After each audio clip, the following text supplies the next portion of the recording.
ustadların nəfəsi ilə, yolunla, yolağası ilə bir ustadnamə deyək.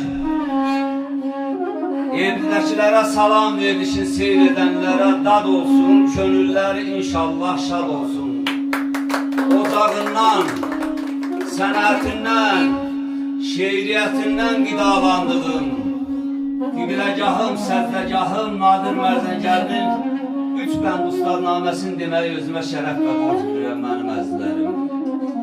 Harada bəhsə düşsə aşıq olanlar, gərək münasibət kölgələnməsin.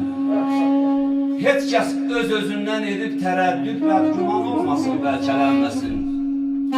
Baharın fəslində yeləsən kimi, coşub dalğalanır, yellənir zəmi, mühit bir dəryadır sənətkar gəmi, mümkünmü zəmilər sirkələnməsin? O kəs ki yaşayır eldə inamsız, o kəs ki yan pörtü keçir salamsız, onun ki sözü qıt, dili nizamsız, ellər məclisində təkələnməsin. Aşıq qıfılı bəndi deyib təkbətək, rəqibi külbədən keçirsin gərək, yoxsa ki yuxuda sayaqlayan tək, kəlmələr dilində kəkələnməsin. Sənətin sirləri gör neçə mindir. Ustad Şirzad, sənətin sirləri gör neçə mindir.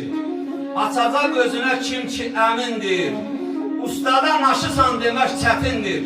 Sənətkar özündən ləkələnməsin. Allah bizə elimizin, obamızın, xalqımızın, yurdumuzun, yuvamızın bərəkallahların qismət eləsin.